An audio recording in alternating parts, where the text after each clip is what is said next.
Muito bem, eu vou seguir para o próximo assunto, que acho que nem vai nos permitir nem um pouquinho de risada, não. O Supremo Tribunal Federal retomou o julgamento da legalidade das revistas íntimas em presídios. A análise acontece no plenário virtual da Corte. Vamos conversar com o Pedro Nogueira, nosso repórter em Brasília. Ele tem mais detalhes para a gente. Pedro, boa tarde para você. Oi, Luciana, boa tarde. Boa tarde a todos que nos acompanham aqui na CNN Brasil. Luciana, esse assunto já não é novo para o STF. Esse tópico foi discutido no plenário físico em 2020, depois chegou ao plenário virtual em 2021 e agora volta também à modalidade virtual do Supremo Tribunal Federal. O relator do caso, o ministro Edson Fachin, a leitura dele é de que a revista íntima ela é um procedimento vexatório e inconstitucional, além de ser considerado também um tratamento desumano e degradante. Com ele votam outros 2 ministros. Do outro lado, o ministro Alexandre de Moraes abriu divergência, reconhecendo que com muita frequência ocorrem abusos e que a revista íntima é de fato um procedimento muito delicado, mas que em nome da segurança penitenciária, em alguns casos, ela é justificável. Por isso, o ministro recomenda, por exemplo, que o procedimento seja feito por profissionais da área médica, ao invés dos agentes penitenciários. Também que só seja aplicado em caso de fundada suspeita e, no caso dessa revista, que ela seja feita apenas com a autorização da pessoa que vai passar pela revista. Ou seja, se uma visitante, uma mulher que esteja visitando um parente, numa penitenciária não concorda com a visita, ela pode não passar pelo procedimento, mas também não entrar no estabelecimento prisional. O placar, no momento, é de 3 votos pela tese do relator e 3 votos pela divergência. É assim que segue esse julgamento e a gente segue, então, acompanhando essa disputa de ideias no plenário virtual. É importante mencionar também, Luciana, que já há algumas tecnologias que podem servir ao sistema prisional para evitar que a revista íntima seja necessária, como os scanners corporais e alguns equipamentos também baseados em raio-x, Luciana. Muito bem, obrigada, Pedro. Vamos ao debate. Eu tenho algumas dúvidas, tá? Eu vou começar com o Tardelli só para sanar um pouco essas dúvidas. Primeiro, a pergunta é: essa prática da revista íntima em presídios, que já é debatida há algum tempo no Supremo, viola os princípios básicos da dignidade humana? A segunda pergunta é: homens passam por visita íntima quando vão ao presídio visitar esposas? Quando vão? E aí eu já levanto uma polêmica aqui, porque as mulheres são abandonadas. É o que a gente tem notícia, a Tardelli pode corroborar ou não com a minha pergunta, mas nas muitas reportagens que eu fiz, mulheres não recebem visita íntima. A revista íntima é um dos procedimentos mais vexatórios, humilhantes, degradantes que eu pude na vida ver. Ela torna o corpo, principalmente o corpo da mulher, que é a grande maioria das visitantes, um objeto de procura. A visita íntima consiste em 3 agachamentos, em que ela deve expor esfíncter e vagina a alguém que está segurando um espelho para ver se ela tem alguma coisa lá dentro.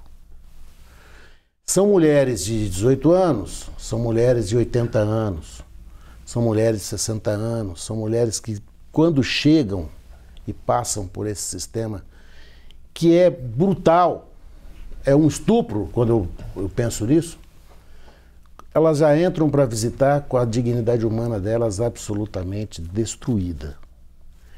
Eu lamento com dor no peito o voto do ministro Alexandre de Moraes. Lamento e lamento mais ainda o entendimento do Ministério Público de São Paulo de que proibir a revista íntima seria conceder um salvo-conduto a pessoas que quisessem introduzir coisas proibidas dentro da cadeia.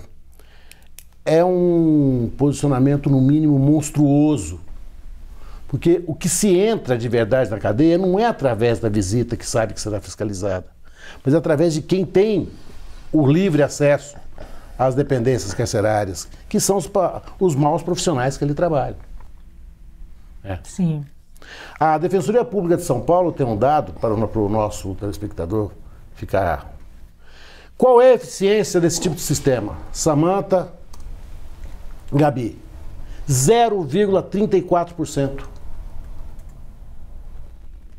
É absolutamente inútil isso. É monstruoso, é cruel, é inútil.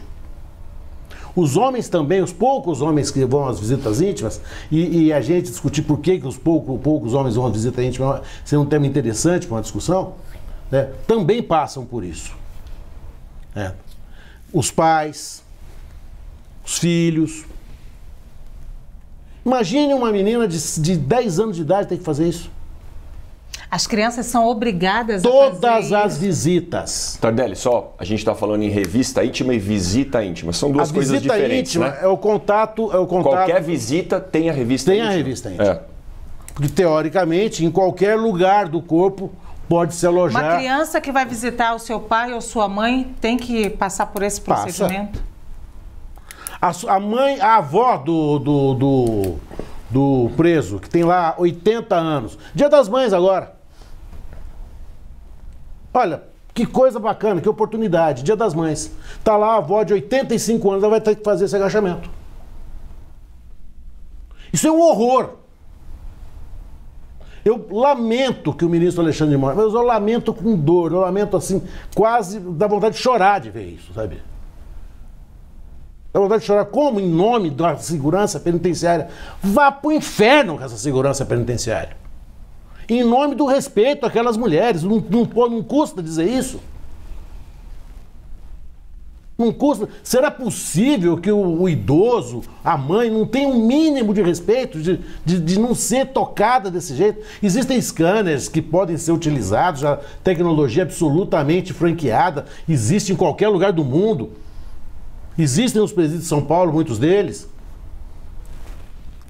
Ora, por favor, isso é medonho, é primitivo, é horroroso, é inconstitucional. Eu vou parar por aqui porque eu tenho medo de acelerar a minha indignação e acabar me arrependendo depois daquilo que eu vier dizer. Mas olha, só vocês podem me responder algumas coisas do tipo, vou passar para a Samantha agora. Não é possível uma outra maneira tecnológica que não viole a dignidade humana, minha gente? O scanner. Tá lá. O scanner. Eu pensei como no aeroporto, né?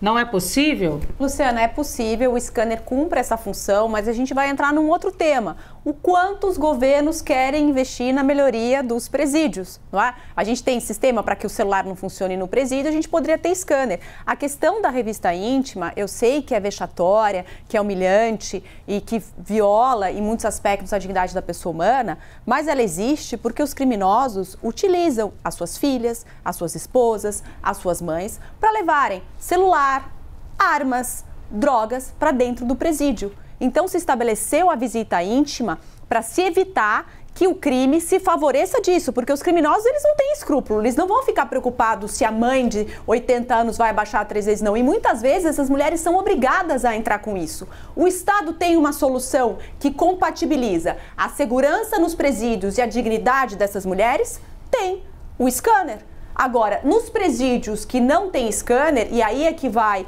o voto do ministro Alexandre de Moraes, desde que seja feito por mulheres da área da saúde, faça a revista íntima. O que nós temos que lutar e o governo atual deve fazer enquanto política pública? Implantar scanners nos presídios federais e estaduais, porque aí a gente não vai mais discutir visita íntima. Agora, enquanto o poder público não investir nisso, vai existir a visita íntima, porque você tem de um lado a dignidade dessas mulheres e do lado a segurança nos presídios, porque a gente sabe que infelizmente elas são muitas vezes obrigadas, e você, Lu, colocou uma coisa muito interessante. Por que você não tem homens visitando mulheres no presídio? Porque a maioria das mulheres entra no crime por força dos seus parceiros, obrigada pelos seus parceiros, e elas levam drogas e armas, muitas vezes forçadas pelos seus parceiros que estão dentro do presídio. Portanto, a ideia do scanner é uma forma de você proteger as mulheres e garantir a segurança pública. E mais ainda, né, Gabriela, muitas dessas mulheres são coagidas por seus parceiros de dentro do presídio, que conseguem um celular, a gente não sabe como, um acesso, e conseguem ameaçá-las de dentro do presídio. Às vezes não são nem os próprios parceiros, mas eles têm dívidas, têm as facções por trás, né, ameaçando os familiares. E há ainda um problema gravíssimo, porque quando essas mulheres são pegas, elas são presas, né, elas entram também para o sistema carcerário.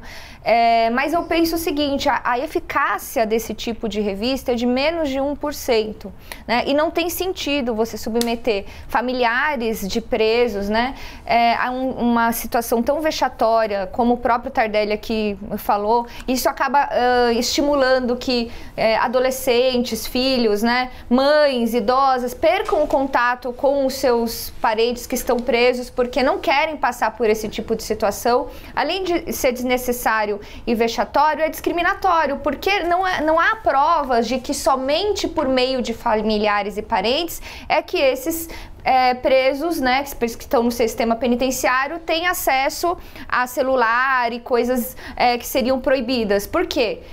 Funcionários, advogados, promotores, juízes, outras pessoas entram diariamente, né, nas penitenciárias sem precisar passar por esse procedimento de revista íntima, o que demonstra uma discriminação no sentido de que se entende que, se é parente de preso deve ser criminoso, e a gente está partindo de um pressuposto completamente equivocado. Entendo, concordo com a Samantha que é preciso que tenha uma segurança, mas a gente sabe que há tecnologia, que o Estado tem recurso para isso, e isso é vontade política, né? O scanner é perfeito, não entra nada sem scanner. Além do scanner, você pode usar o detector de metal, aquele que tem no aeroporto, e ainda pode, em último caso, fazer aquele que eles fazem lá no aeroporto, sabe? De apalpar só, mas sem precisar, gente, a pessoa ficar nua na frente de uma pessoa estranha, ficar agachando de cócoras e às vezes pulando também. Isso vai contra todos os princípios constitucionais. E quem passa por isso,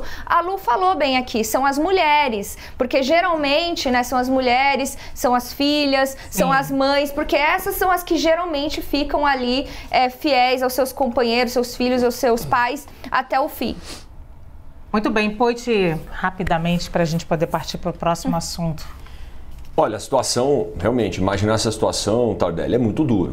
Né? Você colocou para a gente aqui um pouco antes da gente começar o programa sobre o assunto, quanto é forte. Né? A gente imaginar que nem crianças e idosos são poupados, não que a mulher tudo bem e a criança não, mas qualquer ser humano, e quando a gente pensa numa criança, num idoso, fica ainda pior assim na nossa imaginação popular. Agora, vamos só analisar a situação sobre por que as mulheres estão fazendo isso. A doutora Samantha Maia fez uma ponderação válida. O criminoso não tem dó da sua mãe, da sua esposa, do seu filho ou da sua filha. Porque ele sabe que eles vão passar por isso e mesmo assim, muitas vezes, as mulheres são coagidas, são ameaçadas, até por alguém que ameaça a integridade física do seu parceiro lá dentro, para ela levar, e ela leva porque quer salvar ele. Existe isso, mas muitas vezes é o próprio parceiro que pede a droga. Então ele não tem dó. Agora, a solução do Estado tem. O que falta é vergonha na cara para políticos e para governantes deixar de usar dinheiro para o que não é prioridade e colocar mais na saúde, na educação e na segurança pública. Se tem scanner corporal, se tem ferramenta, por que ainda existe esta forma de revista? Agora, ponderando com o voto de 2 ministros, já que está 3-2, portanto o tema não é consenso, se não tiver esse tipo de revista, vai entrar ainda mais droga no presídio. Agora, dá para colocar isso somente em casos excepcionais? Dá para tirar crianças? Que foi o voto dos outros 2 ministros. A gente tem que ponderar o assunto. Acho que não é 8 ou 80. Enquanto não tiver o scanner corporal, como é que a gente vai evitar que entre drogas em presídios? Esse é o debate. Só um detalhe para encerrar. Um detalhezinho, tá? 10 segundos. Mas não joga lenha na fogueira. Não, 10 segundos. Quando o voto do Alexandre de Moraes diz assim, não, com a concordância das mulheres, tá bem, eu discordo, você não visita. É assim que vai funcionar na prática, né? Claro. Ok.